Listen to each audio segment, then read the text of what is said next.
Good morning, everybody. Welcome to the Growing Food Business Workshop. My name is Jackie Heinert, and I'm the Local Food Systems Coordinator for AERO. We're aiming to get a listing of all the farms and ranches, sustainable organizations, businesses throughout the state. So people can go on and for free sign up and put their information on there, and then they can be searchable. You can look at this map and see where you are in the state and find if there's a dot. That's something that you might look for, or you could do a search for kale. We have all the farmers markets on here, so you could also do a search for that and have the dates and the times and what kind of products are at each farmers market. But so if you clicked on one, you would see King Hutterite Colony, and it talks about the tour that they have there, which we keep this updated, so it's pretty current. Let's see. Another one of our websites, excuse me, is called the Montana Food Economy. So it's mtfoodeconomy.org. And this is where I have been posting all the information from past workshops. Like, people have been asking about whether they can take wheat berries and put them in a bag and sell them, or if they could sell a clamshell of lettuce with a root ball on them, and maybe Nina could speak to that later. There's information on honey. So we have a forum on that website, and the difference between this and like Facebook, this is something that you can refer to and share with people, whereas Facebook, we think things kind of change, you know, with the algorithms, algorithms, but we also have workshops and things on that. If you saw the email link I sent out, I did put the workshop information, and then all the materials from the workshop are on there. So if these slides are really horrible to see, you could look on your phone today at the slideshows and some of the brochures and all the different materials that DPHHS is going to share. Well, good morning, and I do have a couple of comments. I think we have more expertise sitting in our room than we have just those 3 people that were named. So definitely get to know the people that are next to you, or those people who introduce themselves. And when you're in those round tables, you'll probably find that there are, a lot of knowledge sitting here, and it's a great opportunity to share that. So this is what these workshops are all about. So we're all experts, in my opinion. And this is the worst picture of the worst piece of equipment. So I'm not very excited about this one. This is actually a metal detector, which we were really excited to get because we thought we were going to have to use it all the time. Well, guess what? We don't use it at all, hardly. Unless there's a problem. And then we always have this as a backup to find that nut that fell on the floor and no one can find it. That's when you roll out the metal detector to make sure the nut is not in the product you just made. So that's what that is. And I don't know how these slides are set up. Jackie, are they? You just press next, it'll be the next photo. Oh, okay. This is a patty maker that we have in our meat room. I'm sorry, the photos are just really bad. I almost would do better just to hold the laptop up. But we were asked to show some pictures of the facility, so I do want to just show a couple here. When we talked, when Ann mentioned that we are maybe the next step up, we are a full-scale food processing facility at Mission Mountain Food Enterprise Center, so we have equipment that's more mechanized for production. We can set up production lines. So this is called a piston filler. Piston filler is a really great piece of equipment because a bottling line is not affected for multi-use. Bottling lines are to set up and run, full runs day after day after day, and with minimal calibration changes because most of them are pretty automated these days. So we found the answer in filling bottles or piston fillers. So we have 2 in the facility. One's a double header to do a really high volume run, and this is the single header. And this is our USDA meat room. We're just showing that piece of equipment behind the fellow there is called a truck. And so we have a 4-truck smoker and a 1-truck smoker. So we have a meat room that people can make numerous meat products. It's USDA inspected. You can do sausages. You could do jerky. Right now we have a woman who has a Alaskan fish company, and she lives out of Polson, and she has been smoking and grinding her salmon. Makes beautiful products, but this is the type of room that can really facilitate that. We have 2 vacuum sealers, and this is kind of the packaging of choice. Most of our clients that are doing any kind of either vegetable product or meat product like to have a vacuum seal on it, and so we have 2 vacuum sealers on the floor that people can use. And that's the meat grinder. We have a lot of meat room pictures. Can do a 100-pound grind. Again, it's just a pretty common use of equipment in a meat processing room. Okay, this is the area I like the best, the Harvest Wash. Harvest Wash, we have a full line of equipment that can chop, dice, wash, chop, dice, and so this is something we do in collaboration with Western Montana Growers Co-op, in that we are their processing arm for their farm institution products. And so a lot of them are, that little piece of equipment there just churns it out. It's a really effective way of doing numerous types of dices by putting a different die in. You can do 1/2 inch, 1/4 inch, or a half wedge, or a coin. So it's something that we move on a daily basis. We could do about 600 pounds is our target. So that's been, and this is the, again, the Harvest Wash line, but the end of that line is the cherry pitter. That was one of the first pieces of equipment we were able to get for the facility because we grow a lot of cherries in this area. So we do probably close to 10,000 pounds of cherry a year now with numerous growers, just pitting them and bucketing them, freezing them. Lise Rousseau, Flat Robin Orchard, if anyone knows her, she does all her dehydration using our smoker without the smoke. But she does a great cherry product, dehydrating the pitted cherries. And this is a dry fill room. We have a large ribbon mixer, very mixer filler, that again, you could do those large runs of any dry product, whether it's a flour product, spice product. We even had a lady that was doing a coffee creamer until she built her own facility. So it always smelled good in there, though I didn't want to really use coffee creamer. That it? Good, okay. So we're gonna talk about the cottage food law. So I've been asked just to do a brief overview. In 2015, the Department of Health and Human Services did have a complete review of the retail food law, and then state legislature looked at how we do implement cottage food in this state. So we're going to be talking about that today. So I like to put this statement up. The most effective way to facilitate good business practices is to provide education before regulation. That's what we're trying to accomplish today. And we prioritize partnership with stakeholders and across agencies to cultivate and communicate best practices for safe food production and marketplace success. This is from the Washington Department of Agriculture, Office of Compliance. So I think this really resonates for what these workshops have been about. You have an opportunity here to visit with some very knowledgeable people from the state agency, Department of Health and Human Services, and then there's other people in this room that can really share experience on how they best meet safe food production, which is all our goal. So what's the background here to this cottage food law or the retail food law? In 2013, the legislature mandated a study. We're going to take a step back from that because the cottage food law was a core piece of discussion amongst Grow Montana Policy Coalition. Grow Montana is a statewide policy coalition made up of numerous organizations that have been pretty committed to creating opportunities and addressing barriers within food economy development. So Grow Montana has brought forth the need for cottage food in this state. It was legislatively approached, and oftentimes legislatures say, let's study this. Let's look into this before we actually do law.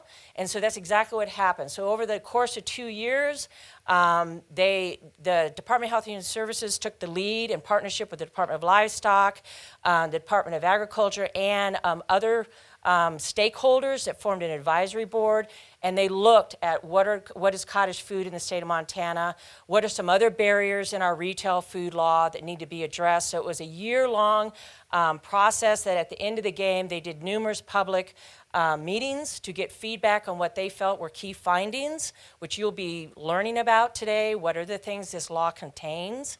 And then went back to legislature. So in 2015, what we call the cottage food law was passed, but it was much more comprehensive than just cottage food. And you're going to learn about the numerous components that this law did for retail food establishments. So we'll talk into some of those definitions, but it was a legislative process that I like to say was a win-win. All the players were brought to the table. Any raw milk people in this room?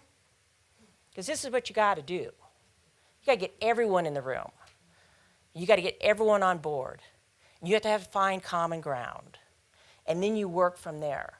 But you don't come to legislature with a bill that is just kind of made up in a month and expect to be effective. So this process works. So build your team, build your advisory board, get the agencies on board, and get a good bill to legislature. And it's a common sense bill then, because you've built your foundation. So the big eights, there's some real good opportunities here, and Nina and Ed are going to really dive into the detail of these, but I'm just going to lightly brush over them. That number one, cottage food is an option. You can now have cottage food operations in the state of Montana, and they're going to go into those. We'll brush definitions here in a bit. And that you can offer free food samples without a license, and that was huge because before you had to get a retail food license to offer samples, which is costly. And it takes time, so great opportunity. That there are more types of farm products now under raw agricultural commodity, and the big one of that is honey. Honey now is, again, recognized as a raw agricultural product, which it should be. And it revised the definition of retail food establishment. It clarified it, and so people better understand, what it means to be a retail food establishment. Mobile food establishments need just one statewide license. Before, you had to license county to county to county. Great opportunity for someone doing a mobile food operation. And that food service vendors can set up at reoccurring events without relicensing. So they've expanded the days. And again, Ed and Nina really go into the nitty-gritty about the number of days. And there's a due process, which there's always been due process, and now it's clarified better for someone who feels like they were not justly ruled, that they have a process they can go through to address that. And that it adopted numerous federal code into our retail code to make it more seamless with the federal law. So it was a good bill, it's a good law, and I think you guys will learn a lot more detail here. But I'm going to just brush over some definitions, because definitions sometimes help people understand, well, this is what I'm doing, because I meet that definition. So retail food establishment, it means you're selling food directly to a consumer, okay? And the following are not. So, growers of raw agricultural products are exempt because a retail food establishment is a licensed entity. A grower of raw agricultural products is not licensed, does not have to be licensed. And it's been that way for, probably eons, and we want to keep it that way, right? Growers should be able to grow their food and sell it directly. A food stand that offers raw agricultural products, so you have an on-farm stand. You don't need to be licensed to sell raw agricultural products. And then cottage food operations are not included as a retail food establishment, because when you are a cottage food establishment, you're not licensed. You register, but you're not licensed. A cottage food operation is someone who provides, packages cottage food products. And there's a whole list of products which Ed and Nina will share with you. And you have a real opportunity to ask them, well, how does this product fall underneath that? I mean, because we really are finding people have a lot of questions about the different products. You have great opportunity to ask those questions. And it can only be made in a domestic kitchen. So unfortunately, my kitchen and Ann's kitchen cannot be used to make a cottage food product. It has to be a home establishment. And there are foods that are not potentially hazardous. She asked, does someone come out and inspect your kitchen? No, they do not come out and inspect. You fill out paperwork to register your operation, but they do not come to your kitchen. The only time someone would come to your kitchen is if there is an issue, because you've registered. They know you're in operation. If someone came to them and said, you know what, I got really sick after I ate this, they might call you up and say, we'd like to come see your operation. Okay, raw agricultural product is any food product that is in a raw, unadulterated state. And I think we definitely have some questions about You know, where's the gray in that? Because numerous times people say, well, what if I cut it, bag it, you know, so where's the lines? And I know Nina and Ed are really going to dive into that because that gets asked a lot. So it's not cooked, it's not canned, it's not preserved. It's a raw agricultural product. And potentially hazardous foods mean that foods that require time and temperature control for safety. So that's just kind of a good measuring tool to think about the food product that you're making. And for it to be safe, do you need time or temperature to monitor that? He's a farmer, he has a farm stand, and can he sell raw milk out of that farm stand? Raw milk, do you need time or temperature to maintain food safety? Raw milk is not legal in the state of Montana, period. Period. Yeah. Until you change the law. Okay, so I just wanted to go through who are some resource providers. Again, we're one of the food and ag centers for the state of Montana, and there's 3 other centers. There's one in Havre, the Bear Paw. Taylor Lyon is the key person there. There's a center in Joliet, and that's Joel Bertolino. And then we have a center in Great Falls, and that's Eric Bergman. They're all there to help food businesses develop, ag and food businesses develop. So they're great resources. Another area of resources are small business development centers. Almost every county has one. Definitely in Western Montana. They're great to help you with business planning and financial planning. So they're great to work with. The Department of Agriculture has the Grow Through Ag program, which is a great program to capitalize a food business or an agriculture enterprise. The Department of Commerce also has some funding that could be helpful to capitalize some business, food business ideas. So these are things that if you ask a Food and Ag Development Center or myself or a Small Business Development Center, we can help you look into those resources to see if they're a fit for your business or even help you with applications. So just keep that in mind, that there is a pretty good network in Montana to help with developing your ideas. So just reach out and touch them, and I'm sure you'll learn that there's some really good resources. So with that, I'm going to hand it over to Ed, I think, and Nina. Kind of where I got my start in public health. But worked in hazardous waste remediation, so very far away from food safety and all of that. And then ended up working for King County, which is Seattle area, and getting my master's in environmental health while I was working for King County at the University of Washington. And then very quickly after I graduated, I was lucky enough to get a job in Helena working for the state. And started in body art. I was the body art program lead. And then, so if you're getting tattoos later, let me know. I can walk you through that. Yeah, and then became the section supervisor a few years later, and sort of got sucked into this whole food world, which I love, but I'm still often learning things about as we go. So. And again, I'm lucky enough to have people like Nina on my team who have PhDs in microbiology and master's degrees in food science and things like that to help us guide the process and make sure we're providing really good, exciting food, but also that it's safe for the public. And then a couple of quick things. The Department of Public Health and Human Services does not deal directly with the production of milk or meats. If it's at retail, once it's been processed and sold to a retailer, so retailers are, your Safeways, your restaurants, your things like that, then we talk to those establishments about cooking it to the proper temperature. But that initial process is not us. So if you have questions, I've heard a couple of questions about milk production and meat production. We just can't answer those questions for you, but we will answer as many questions as we can about once it is being sold, the food you're making is being sold to people. Have a background in food microbiology. I used to work on salmonella a long time ago.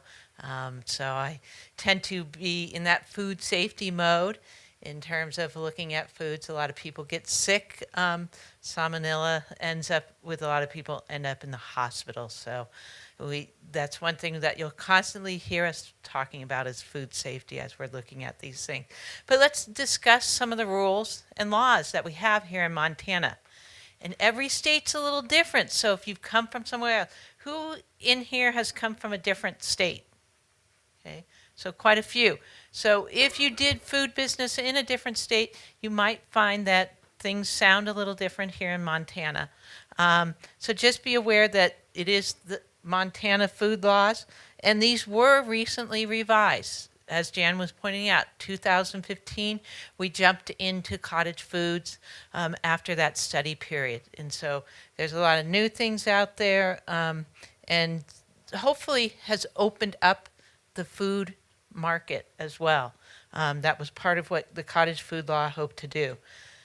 But as we all know, when you talk about laws and regulations, there's always paperwork.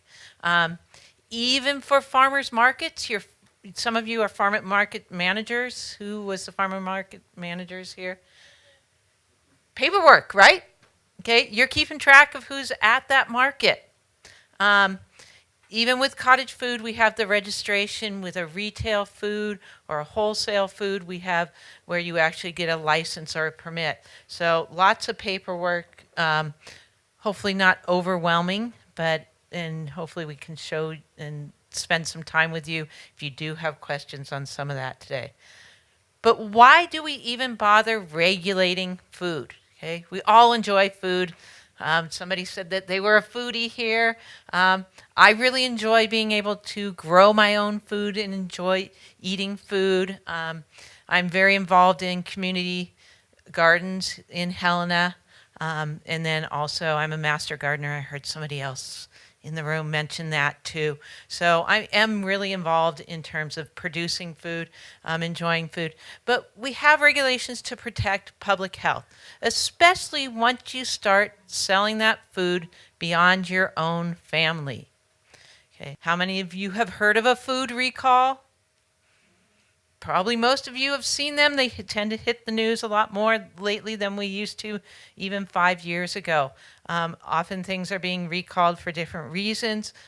Lately it's been mostly because they put an ingredient in there that's not on the label, and we'll talk about labels, that people might be allergic to, and so they have to recall for that undeclared allergen. And who is going to be working with you?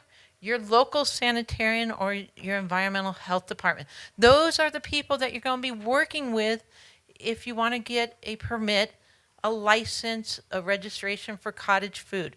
There's the ones that are also helping out. Often you're working with them at the farmers markets. I know in Missoula you have some very involved sanitarians. It depends on the farmers market in the county. Sanitarians are county-based. In most of the state, we have a few that travel to a couple different counties, but mostly they're in your counties. Get to know your sanitarian. How many of you heard the word sanitarian before you came today? Okay, so some of you may have already interacted with your local sanitarian.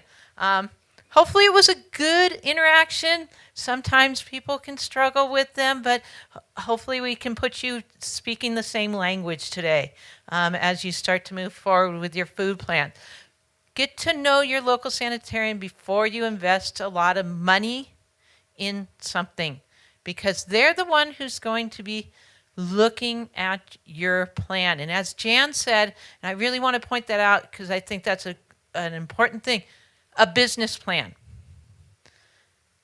Work with your small development groups and come up with a business plan before you hit the pavement with money. Okay? It can save you a lot of time and a lot of money if you come up with that business plan first and you start to progress through the planning stages.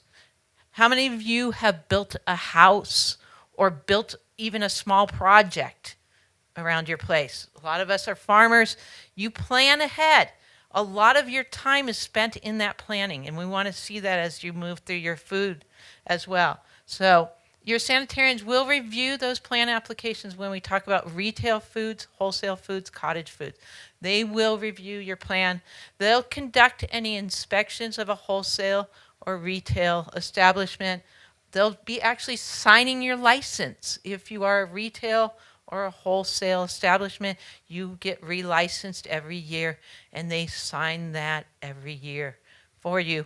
And they will carry out any outbreak investigations. Hopefully, none of you are ever involved in an outbreak investigation, okay? But the local sanitarians, the ones that's going to investigate that, I know up in Missoula, you had Hep A. I think it was last year. So, and there was an investigation carried out there. A worker had hepatitis A at one of your local groceries and had to follow up on that. The investigation was carried out. So it happens all the time. Even in the small state of Montana, we do have outbreaks. So let's look at the food industry here in Montana. Some of you are just getting an idea of where you're starting. Some of you are already in this pyramid. So when we start talking about food, we usually start talking about farmers markets. How many of you have sold products at farmers markets? Okay, quite a few of you, probably especially our farmers. And we'll get into the definition of the farmers market. It's more than just your community organization where you come together. So we'll look at that. Pretty small population that you're providing goods for there in terms of the people that you impact, and low-risk foods, and we'll get into those types of food. You heard Jan talk about potentially hazardous foods. Cottage food, it opens up where you can sell your food. You can go beyond that farmer's market limitation and sell your food out of your home, out of venues like crafts fairs, things like that. It opens up, you can meet somebody and give them the food. So it's opening up, you're still in that low risk, bigger audience. That's where we have that registration.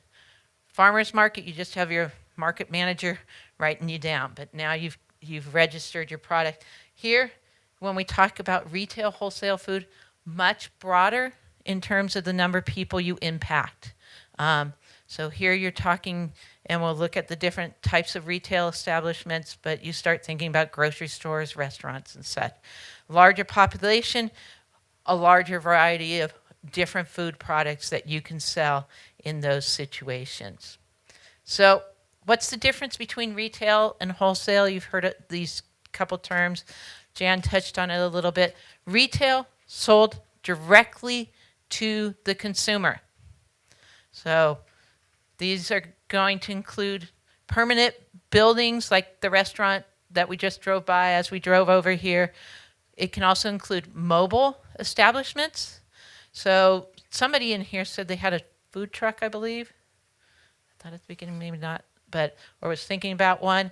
That would be your food trucks, things like that. Temporary food establishments. These are often what we think about. How many of your local communities have a fair, a farmer's market, where they're selling things other than what we're going to see on the list?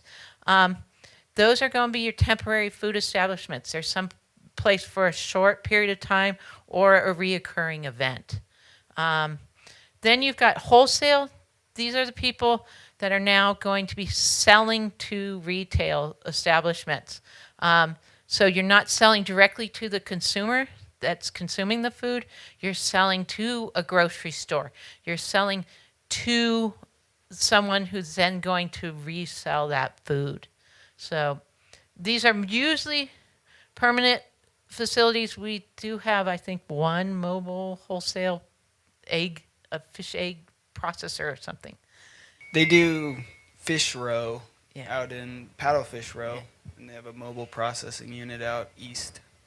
So retail, coffee shops, restaurants, food trucks, everything's done at the county level. This is why you need to know that county sanitarian. Some counties have several sanitarians, like Missoula. Other counties, Ravalli has 2, county sanitarians that do food. Some counties may only have one, and some counties share sanitarians between several counties. So, and we'll go over our website where you can find the information, the contact information. They will look at your thing. When you're talking retail foods, you're talking a commercial kitchen. And we've got some commercial kitchen people here today that you can connect with if you're wanting to move into that realm. So that commercial kitchen, that this is not going to be something made in your home kitchen. Now, with wholesale, good example, a brewery. We have lots of them that we're constantly opening up around the state. So tea manufacturers, we've got several of those up in Missoula. Salsa, Jan, I think you've got a couple salsa makers up there. And then also things like a candy maker who sells to a store. And then that's resold. So these are going to be reviewed by your county sanitarian as well as somebody by the state. The state looks at the process. When you start looking at wholesale, usually the process is more involved, and we've got to follow up on more steps, and have that food processing knowledge. And so usually the state works on that. That again is a commercial kitchen. And again, you're going to see that there's often commercial kitchens that you can rent rather than having to set up your own kitchen to start with. Farmers markets. This is what we usually think of as a farmers market, that organized market by a city or a county. But farmers market can mean your farm. So you're going to see a whole list of items that you can sell at your farm without having to do anything, because that's your farmer's market. A food stand owned and operated by a farmer. So it doesn't necessarily have to be on your farm. It could be located elsewhere. Again, you're going to have to negotiate with when you're locating elsewhere. Often things require business licenses and things like that, depending on community rules. So, but it's not limited just to that traditionally thought of organized farmers market. Lots of different things you can sell at the farmers market without a license, without a cottage food registration. So your hot coffee or tea, we don't allow fresh milk or cream because they require refrigeration. Raw agricultural commodities. So I heard honey over here. So your raw honey can be sold without a license. And then foods that are not potentially hazardous, cookies, jams, jellies, baked goods, we'll see the list of that. And also whole shell eggs are included. They do need to be kept under 45 degrees. But those are allowed at the farmer's market. That was written into that farmer's market as an exemption. But not potentially hazardous foods, things that require refrigeration to keep them cold so that things can't grow in them when you start to think about them. Or something that you've heated up very hot and then it's going to cool over time. Again, it's going to fall into a different category. So when we look at all those non-potentially hazardous, lots of different things there. How many of you bake at home? Okay. Most of those baked goods you're going to see fall under these non-potentially hazardous items. Okay? We have a couple things that sometimes people are confused about. Pumpkin pie, potentially hazardous? Yes, it requires refrigeration. Okay? The ones that you see in the store that are not refrigerated have preservatives in them. Okay? So, but a lot of our fruit pies, apple pie, make it, sell it. When we start to see sometimes people struggle with when they start to make breads that contain meat or cheese, those are going to require refrigeration. And even though we don't think about them requiring, over time they would require refrigeration because something could grow on those. So we don't allow them necessarily under the non-potentially hazardous. Can you sell those items? Yes, but you're going to have to move into a retail type operation. The issue with pumpkin pie isn't the pumpkin; it's the dairy component. If it Yes. has one, correct? Yeah, So yes. if it doesn't have a dairy component, it doesn't need refrigeration. Well, correct? it's based on the pH and water activity of that item. Still a Because problem all for of your apple pies. fruits, and this is why we see with jams and jellies that we limit it to certain fruits, is because those fruits are acidic. And so they have a lower pH. So they're acidic, and bacteria don't like acid conditions to grow. Yeah, but it may not be acidic enough. Yeah, well, that's why it's limited to certain. If you look at our guidelines on the jams, there's a list of fruits that are allowed in those jams and jellies that are fairly acidic. You know, their pH falls at a certain level, and then the But sugar. But if I'm 30% fruit in something, I may not be acidic enough. Yeah, So it's not Yeah. a pH standard you have. It's a- It's just broad guideline Gotcha. for a fruit, which may Yeah. or may not meet the qualification. yeah, but safety. most pies tested with the fruit have enough sugar in them to lower that. I understand the Yeah, concept of yeah. most. Yeah, It's yeah, those yeah. individual things Yeah, that you cause can the kind of problem. get into the weeds there if you look at an individual pie recipe and it has very little fruit in it. Then we're going to start looking at the sugar concentration and see if that's going to provide you with a low enough water activity that we're not going to worry about things. Yeah. Can you clarify a little bit the dried herbs and seasonings? I know you've talked about that in other workshops Okay. about where those sources are. Again, if you're farming and you're growing herbs are one of those a little bit different things. We actually drying in itself is in the retail world is still considered a raw agricultural commodity. So if you take your herbs and just dry them, that's still a raw agricultural commodity. That falls under the raw agricultural commodity. But if you chop up that herb, then you're moving into processing. So we'll get into that a little bit. So actually where we see most of this fall in is with the baking. Yeah. If you have a product that needs to be tested for pH or water activity, where do you go?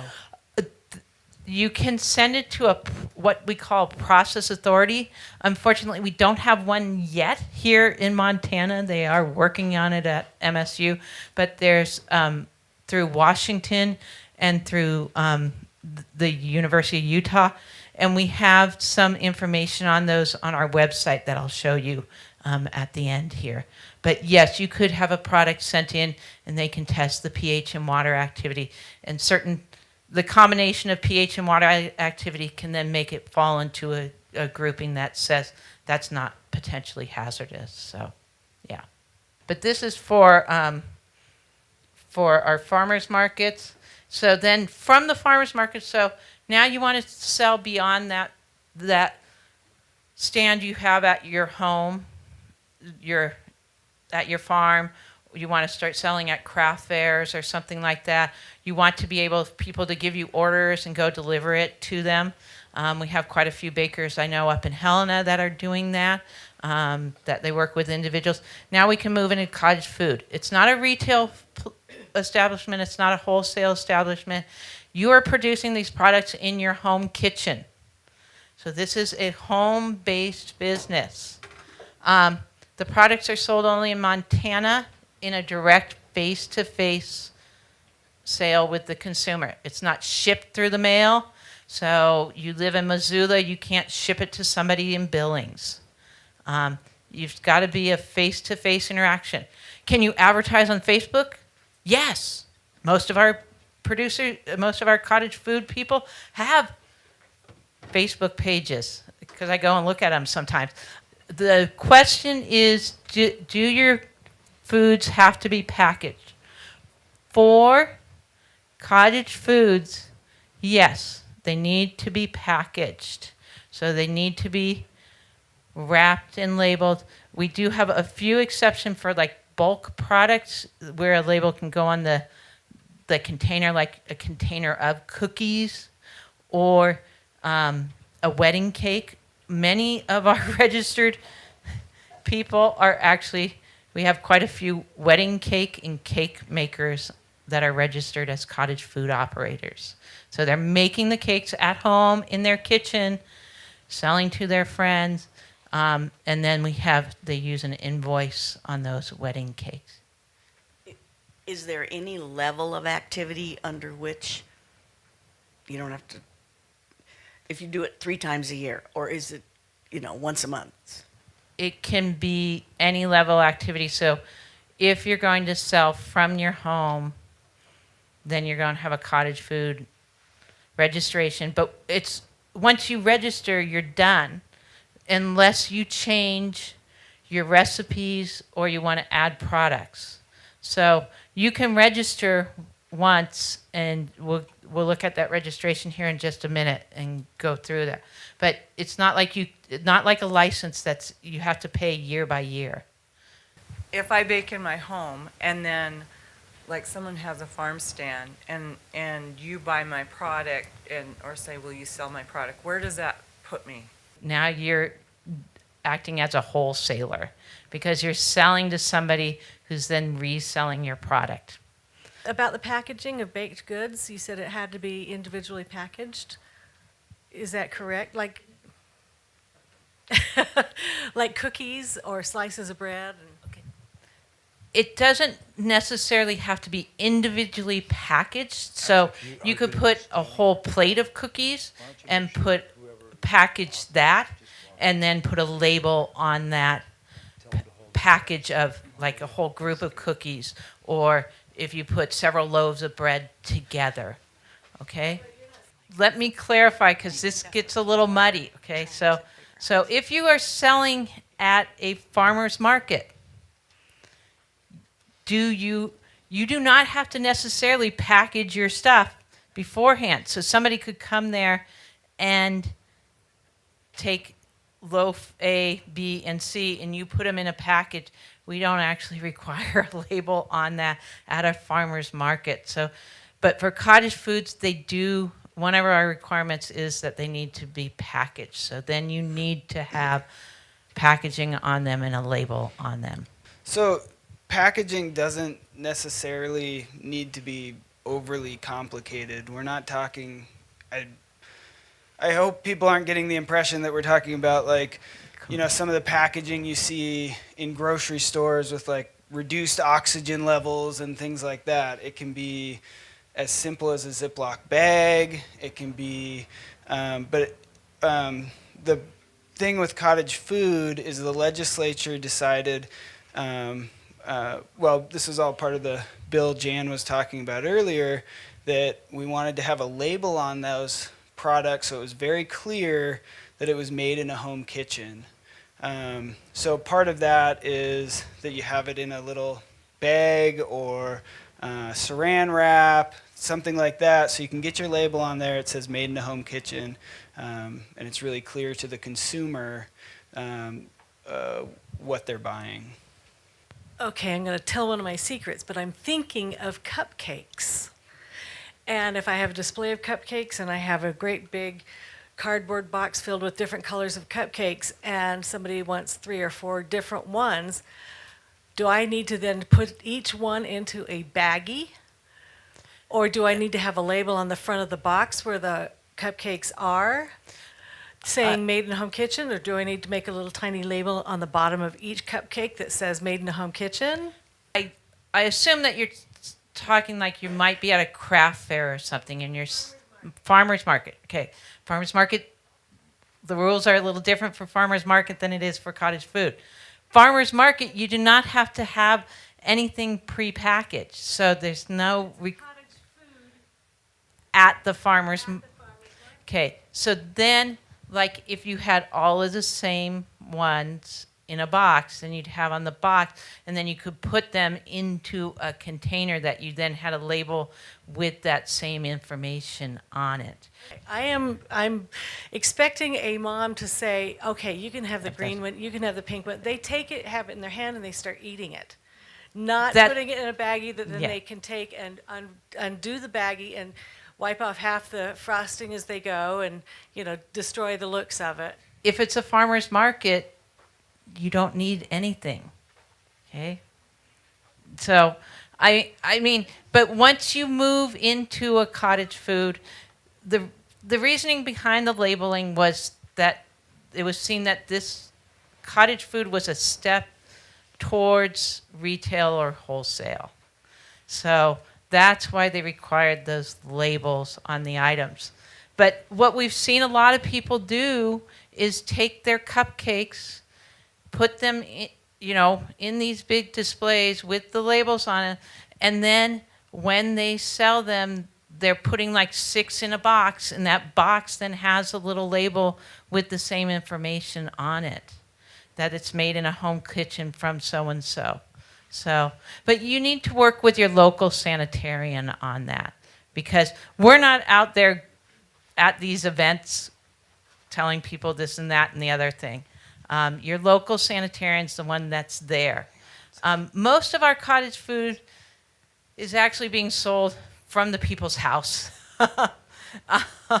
A lot, I would say, 75% of our cottage food operations are bakers, and they are selling from their homes, and moving the thing. We do see some at farmers markets, but you don't need that cottage food registration to sell at a farmer's market. If you went to the MCA Title 50, the farmers market law is a very distinct section of that rule. The cottage food is a separate section. So there are two distinct laws, rules within the law. So it might be clarifying if you ever look at the law, which I always recommend to do. It might clarify that for you. Yeah. So these are the most common products. We have over 1,000 different products registered now in the state of Montana. I think we're up to almost 200 different registered cottage food operations. I think the one with the most is about 150 products out of one cottage food operator who's doing baked goods. And honey's on here if it's processed, like if you were to take honey and refine it, add stuff to it, like we see people adding flavorings to honey, that's when you move into, it would be a cottage food product rather than just raw honey, which you don't need a license for. So this just goes through that basic idea of what you're going to do. There is an application that you fill out. It's reviewed at the county, one-time fee, good for life unless you change locations or you add new products. So we have a lot of people, some of the first people that signed up after the law passed have their same registration, are still selling the same things. So you don't have to keep doing a license every year. So what does a label look like? It's pretty self-explanatory. It's got the name of the food, the ingredients. Here you've got your allergens. Okay? Your allergens are going to be listed. I really recommend, even if you sell your products at the farmer's market, that you do something like this to let people know what allergens are present in that food. You get questions at farmers markets on these. But this tells them what allergens are present in the food. And then you're going to have your name and address on that label, as well as the quantity that's in the package that you're selling. Does it have to be an exact? No, there's a certain percent that you're allowed off. So if you sell 6 cookies, do you have to weigh every cookie? No. But just know the general amount that those 6 cookies usually weigh that you put in that package. And this is the statement that you heard Ed referring to earlier, is that cottage food is going to have this disclosure that says, made in a home kitchen, that is not subject to retail food establishment regulations and inspections. This is common throughout the United States. Actually, most of the cottage food laws have some sort of disclosure statement that you're putting on that product. So it's pretty self-explanatory on these labels. Can you have other stuff on the label? Yes, you can. You can have a nice picture, mama's home cooked cookies, whatever. This is the basic information. The only thing that you can't have on the label is nutritional claims or claims about health claims unless you have a nutrition facts or label as well. So just don't make claims on your cottage food labels, and it makes your life much easier because then you get into all the FDA regulations about claims, and it's long and complicated. And Ed wants to throw something in. One of the nice things about this label is, as this was going through the legislature, one of the, I think, positives for this is it was thought of as sort of a stepping stone. So you could start as cottage food and then move into wholesale. And if you look at this label, all the requirements on this label are exactly the same requirements for a wholesale food label. All you'd have to delete is that made in a home kitchen part. And then your label, you could basically take, not basically, you could take that exact same label and transition to wholesale food. You'd have to, like Nina said, start doing that in a commercial kitchen area, but your labeling, your marketing type stuff would all be able to stay the same. Is there a font size requirement? It's 11 point on the label, but 11 point can be kind of different in different fonts, I tell you. So I've seen a variety of different connotations on that. But that's just to let the people know that this is not a retail product that you could just buy somewhere. So, and this again is all in the materials that we're going to be showing you here at the end too.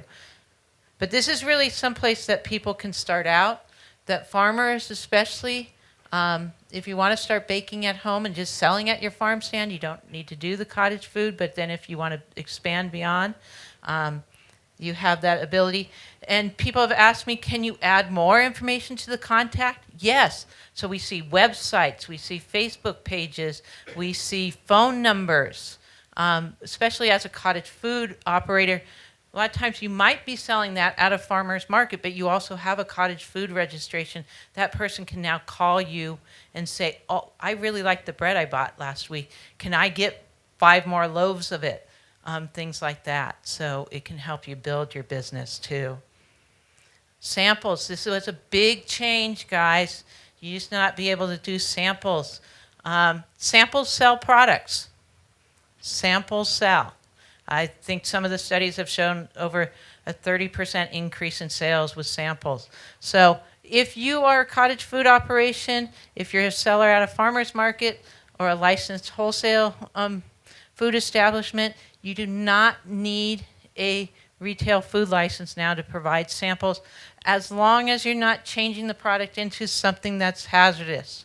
So if you're selling a dry dip mix and you mix it with sour cream, sorry, that requires refrigeration. If you do bread and give samples of the bread, that's great. But if you're suddenly smearing cream cheese all over it and leaving it out, now you've made it potentially hazardous because that cream cheese needs to be refrigerated. So that's just something to keep in mind. Provide samples. It can help you sell stuff. But again, we're going to keep out of that non-potentially hazardous area. Mobile foods. So from a motor vehicle, from a motorized cart, from another movable type vehicle, it changes location, but you have a servicing area for cleaning. Usually this is going to be what we call a commissary kitchen. You can often work with a commercial kitchen. This is somewhere you can wash your dishes, clean different equipment off your truck. And so you're going to have that set up. This is going to be through your county, and it's a retail food license. This is the big change. Once you get that license in one county, it's good throughout the state. You don't have to re-license in every county. You may be inspected more than by your county sanitarian, though. If you're licensed in Ravalli County and you go up to Missoula, they'll want to see your license, and they can inspect you when you come to Missoula. So just be aware that you can be inspected and expected to meet the retail food requirements on that. It was supposed to have been in place in the past. I wouldn't call it a big change, but it's really been stressed in the new law that that's a statewide license, which I think is good. The biggest problem we see with mobile food and people running into a problem of being licensed in one county and then going to another county and running into problems is when they add a bunch of things. So they went through the licensure process in Ravalli County, for example, I'm just making this up, to make pizza or something. And they show up in Missoula County and roll a barbecue off the back of a truck. And in addition to the pizza are now like slow roasting brisket or something like that. Now you've moved outside of what you were originally reviewed for and licensed for. You have equipment outside of your mobile food establishment.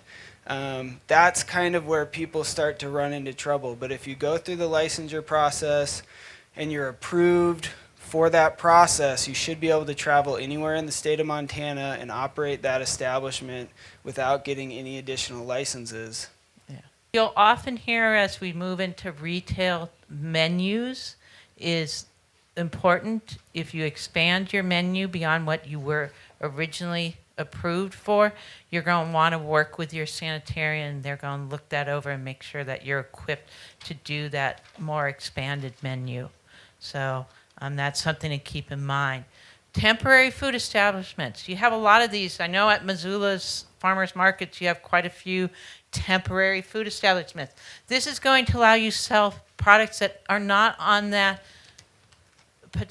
those non-potentially hazardous items. So allow you to sell something like hot dogs or something like that at a farmer's market. So, or in Helena, we have a Live at 5. I don't know what they call it in Missoula, but they have another.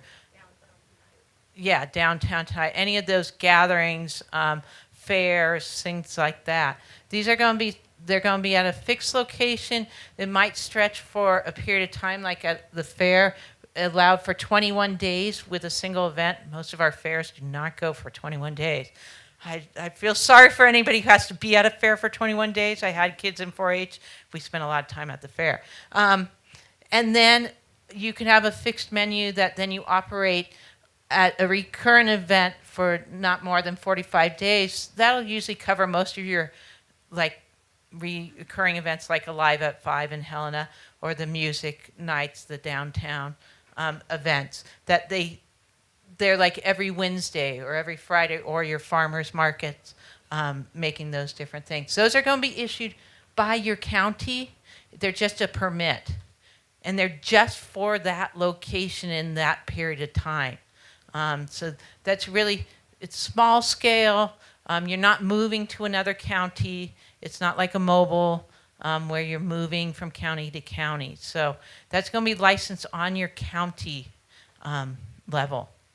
Do you need a temporary food establishment permit if you have a retail license and a wholesale license and you want to sell something at, say, the farmer's market? It again depends on the local sanitarian if they're comfortable with you at that new location, because your retail license is actually for a certain site. Your wholesale will allow you to sell that product at a farmer's market, but your retail, again, you're going to work with your local sanitarian, because sometimes you're going to need different equipment when you're off your site, depending on what you're selling.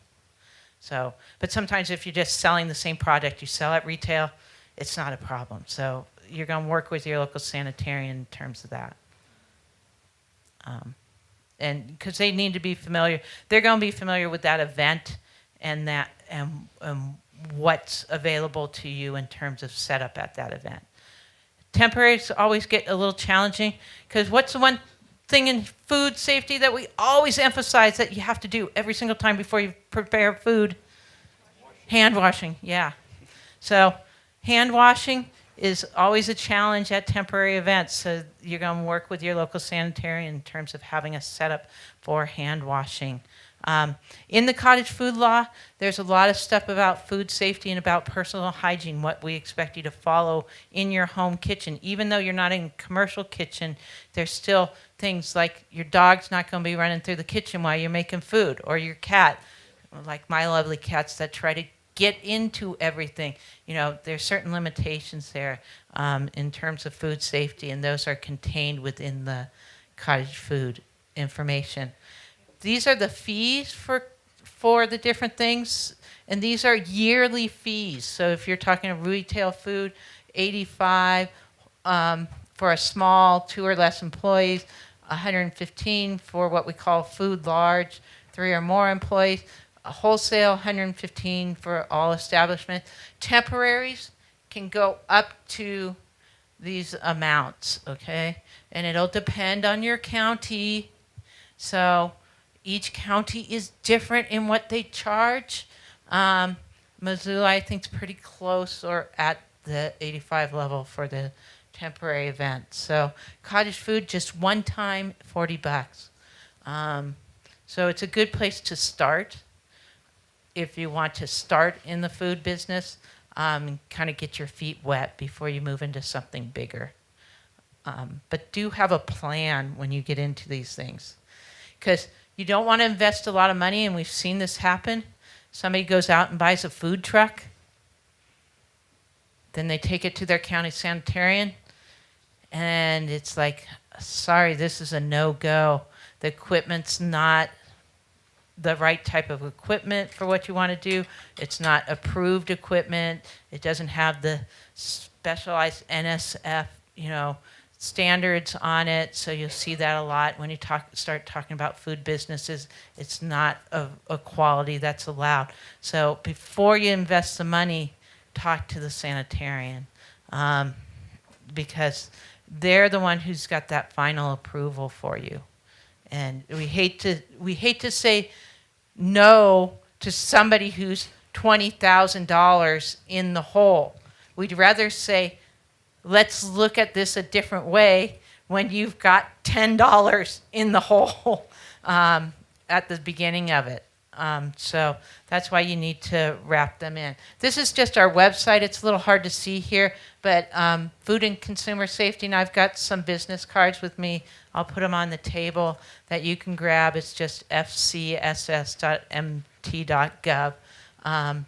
But it's got all of our information on retail food, wholesale foods, and cottage foods there to provide you with more information. And we do have a separate cottage food page. Hey, Nina, we got a couple questions back here. How do you relate with the FDA code, with federal food safety code? Okay, so the new retail law in 2015, we adopted the FDA food code at the same time as that new law went into. So we follow the 2013 FDA food code. There are some minor exceptions, so if you want to sit down and read the statute, there are a few exceptions here and there. But for the most part, it is the FDA food code for retail establishments. For wholesale establishments, they're actually under different laws. They follow what we call the CFRs, the Code of Federal Regulation, and the wholesale food statute that Montana adopted. We are progressing to where we can support local food. I think you've got to see it from both sides of the angle. We're here to protect public health. We don't like to spend our time investigating foodborne outbreaks. And so when we have to go out to different counties because of unlicensed caterers serving meals and not following food safety, that's where the role comes in when people end up in the hospital and such. So a lot of local foods, I think it's great that people are supporting them. I grow a lot of my own food. And I think it's great that we can hopefully mobilize people in terms of being able to incorporate local foods into the systems and expand what we're producing here in Montana. I think there's a lot of potential for growth in our agriculture.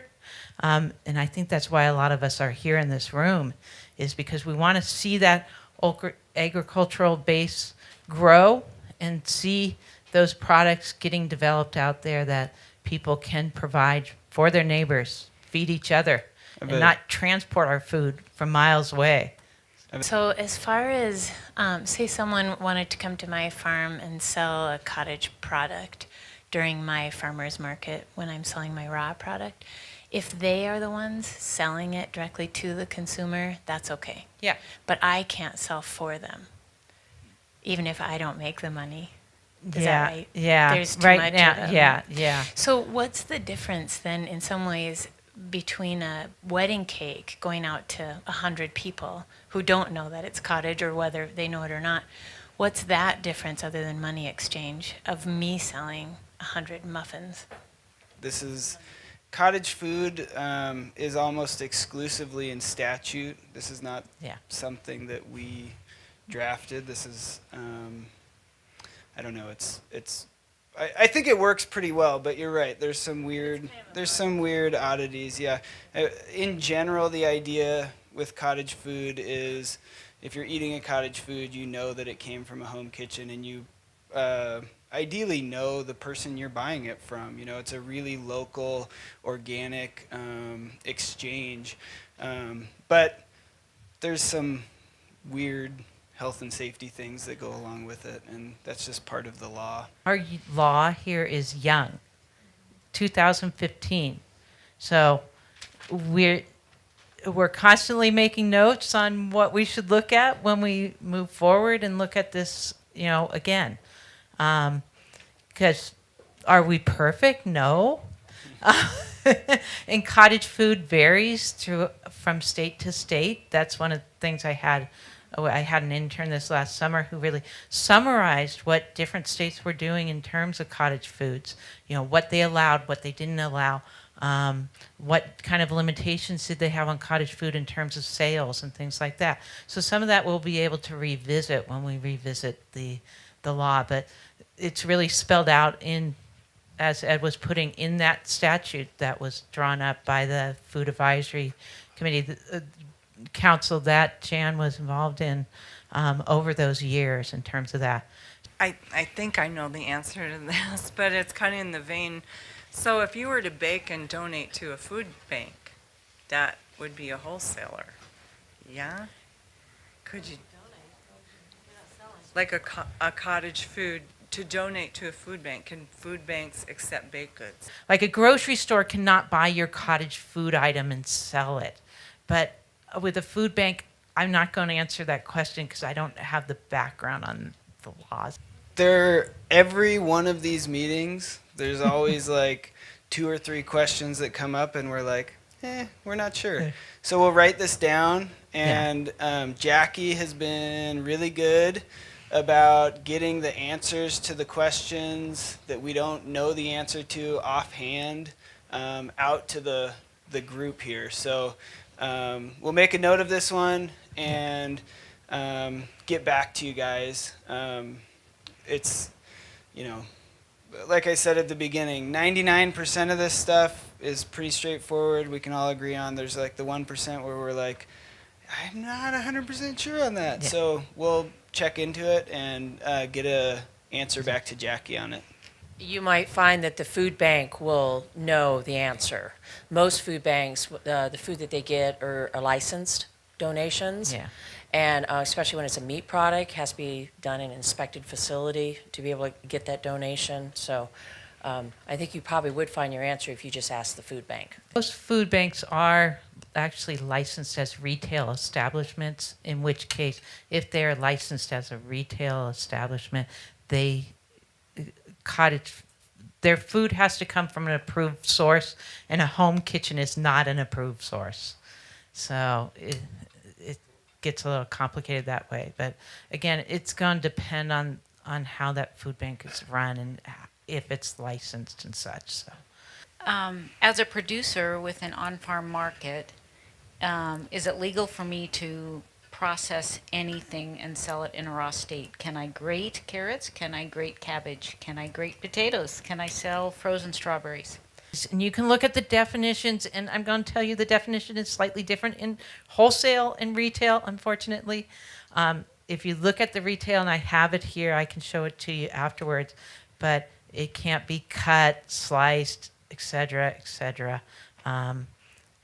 to still be a raw agriculture commodity. I hear a lot of discussion about like licensing versus not licensing and what's exempt and not exempt. And I just want to add that, yes, there are some things that you will need a license to do to get your product out to people. But we have over 8,000 retail food establishments in the state of Montana right now. My staff is busy every single day reviewing wholesale food plan reviews, and I can tell you there are the exceptions that take longer than this, but on average we process those in about 11 days. So these are not overwhelming obstacles to overcome.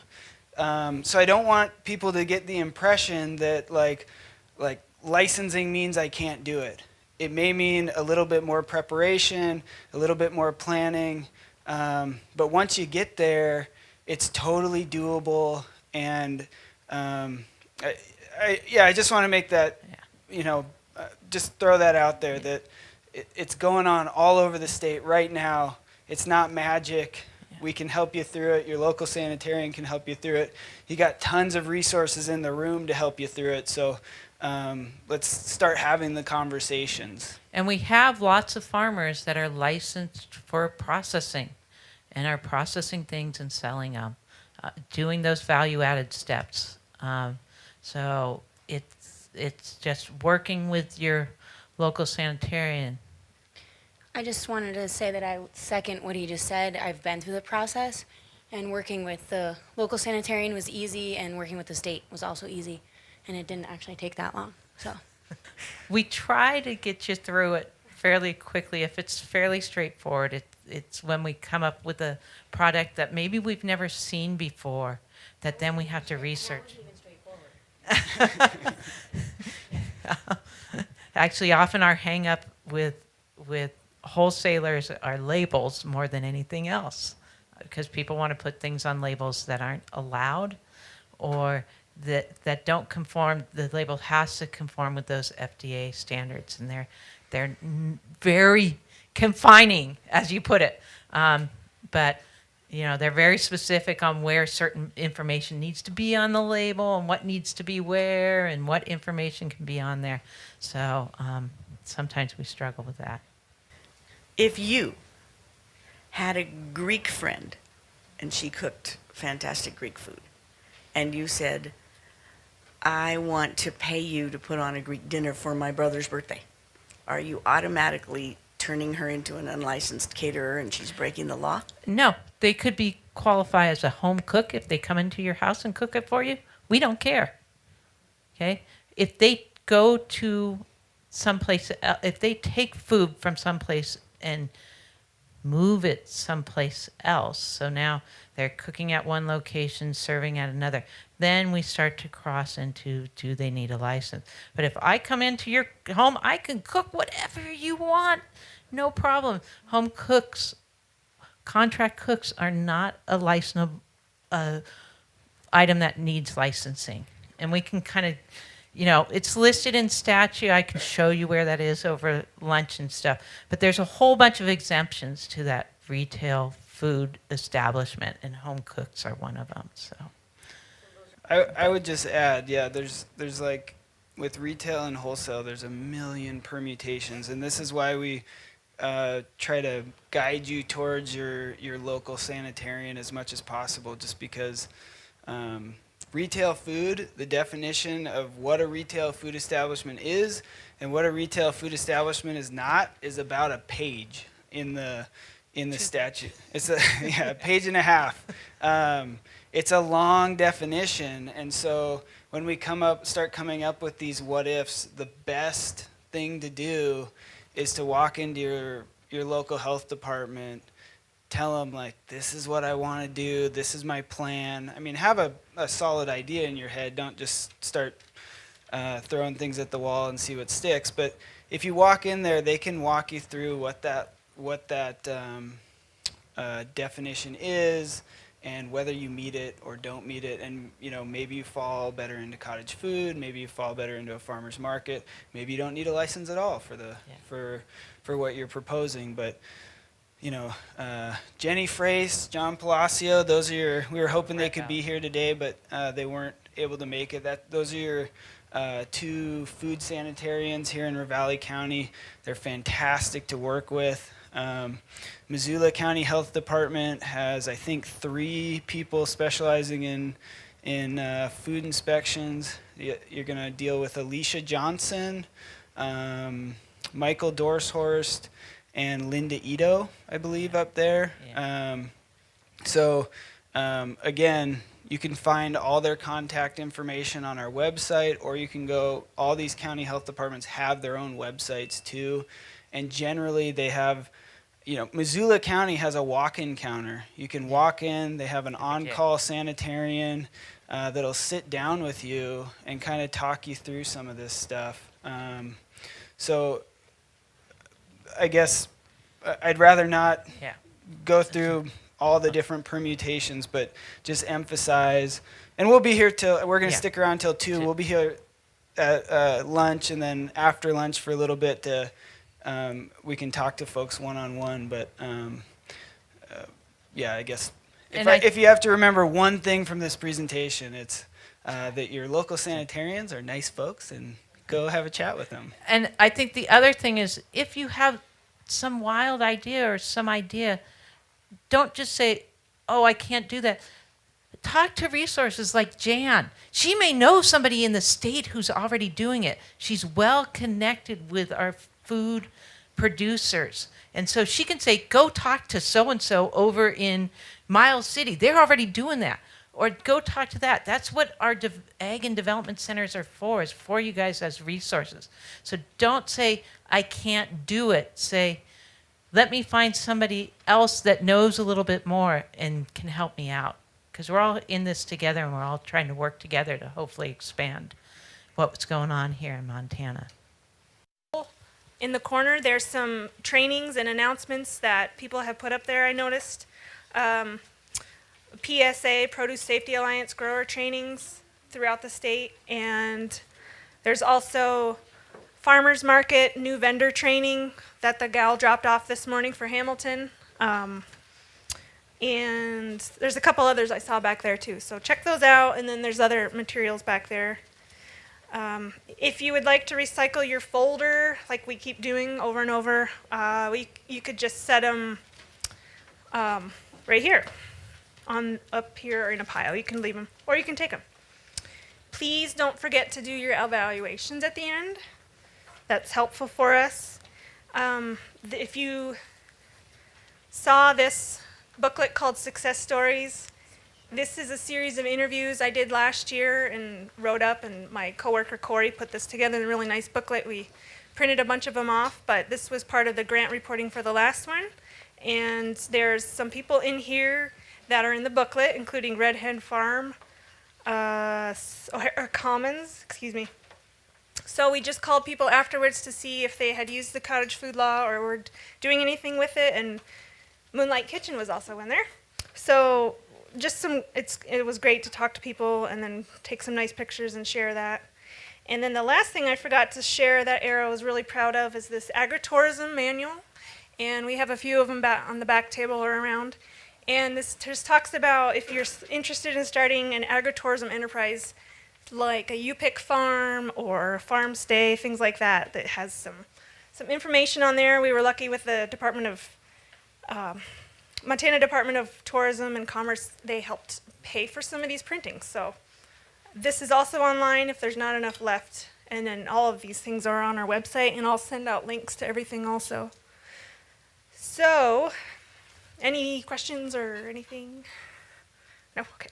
So for the afternoon session, sounds like some people have to leave around 2, so we would like to make our time as useful as possible.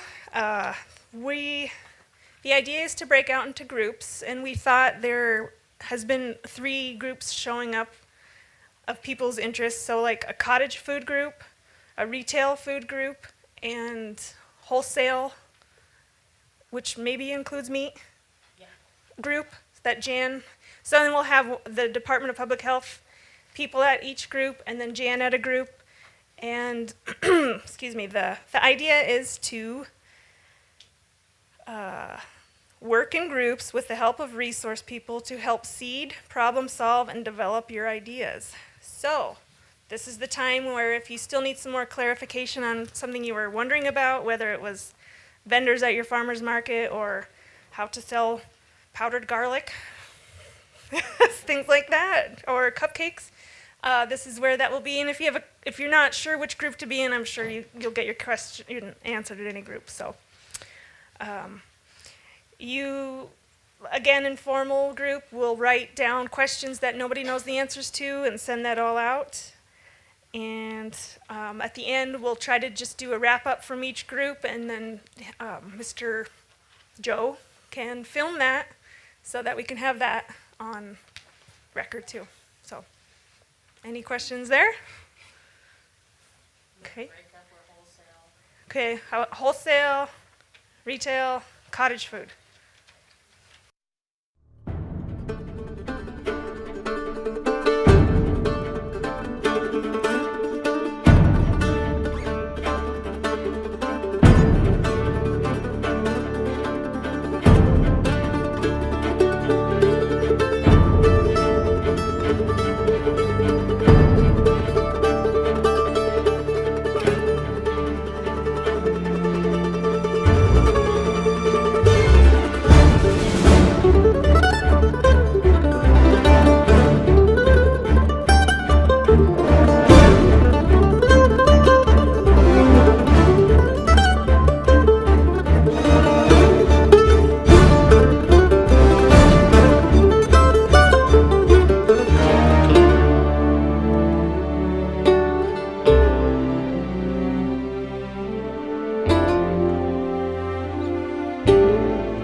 Thanks everybody again for the small group work, and we're just going to go around and maybe have a little report out or summary of what you guys talked about so we can share with the rest of the group. Okay. Yeah, Eileen's going to be our bulletin board. We had the marketing thing, and mostly we just kind of shared resources as answered questions. We talked about marketing a lot. We talked about packaging a lot at the wholesale level, figuring out your yields, like how many pounds of X does it take to make your product.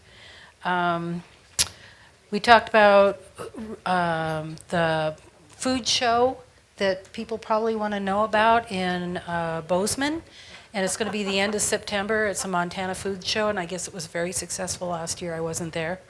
Is it in Bozeman? It's in Bozeman, yeah. The MSU and the Department of Ag work on that. A lot of questions, always ask your sanitarian, because a lot of them are specific to your product. And we talked about marketing and being persistent and the challenges of cold calling on a product that you're trying to sell, things like that. And labeling, we talked about how to get labels put together, and Jan was saying that they're really good helping you figure out your labels, and they, I think, can even manufacture them for you. That was about it. Any questions that nobody knew the answer to that you might need help with? Yeah, the answer is ask your sanitarian. We knew all the answers. Yes, of course. We talked a lot about mobile food trucks, what the steps would be to get a mobile food truck started. We talked a lot about on-farm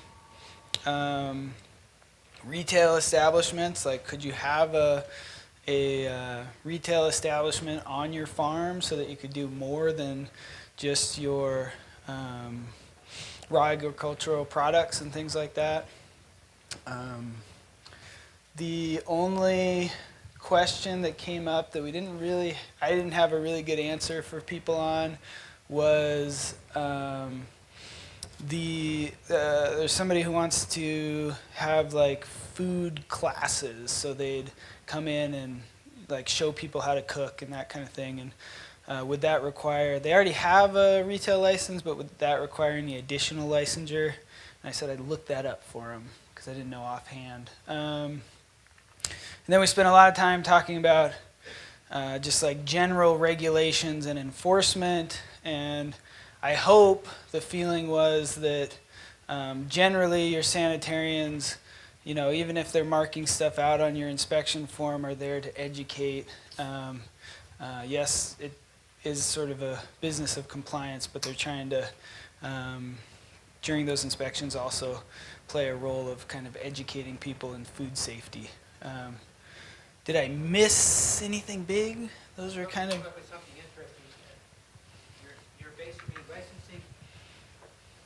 You're licensing individuals if it's a farmer's market in the cottage industry, and you're licensing facilities if it's anything other than that. Sure, yeah. And then the other point that came up, early on in the conversation, I mentioned that our group, we have, I think, 11 programs that we oversee at the state. And at the county level, they're overseeing, and I was asked to mention this too from our group. So they're overseeing our 11 programs. They're also overseeing septic installation, permitting water systems, vector control. So vectors are like pests, rodents, mosquitoes, things like that. They're doing outbreak investigations.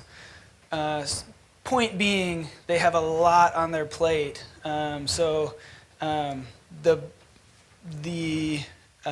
more you can come into their office with kind of a well-crafted idea, the better answer you're going to get. So the better question you can ask, I mean, it makes sense. The better question you can ask, the more specific question you can ask, the more specific answer you're going to get. But it's just something to keep in mind as you're dealing with your sanitarians.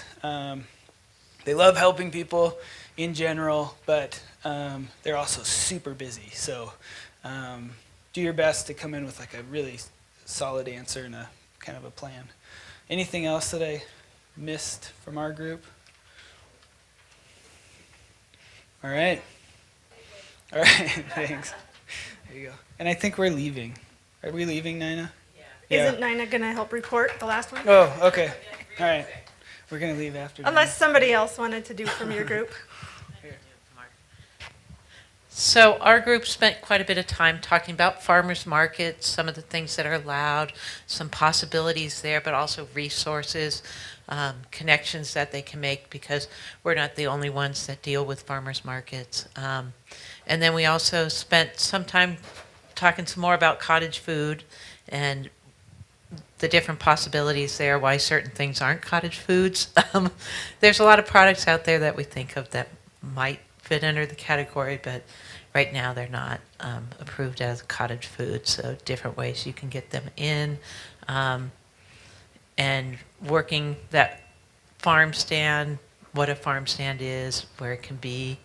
Lots of possibilities there, guys. Anything else you guys want to add? I did have a question that I'll have to look up about frozen fish at a farmer's market, so, and who regulates that.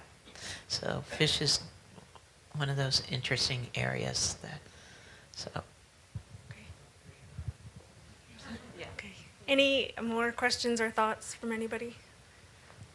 Thank you again, everybody, for attending. I feel like we've hit so many different parts of the state. This is the 6th workshop in Joliet, Havre, Glasgow, Helena, Miles City, and now Hamilton. So this is our 2nd round of the workshops, and both times it's been pretty amazing to hear everybody's thoughts and stories.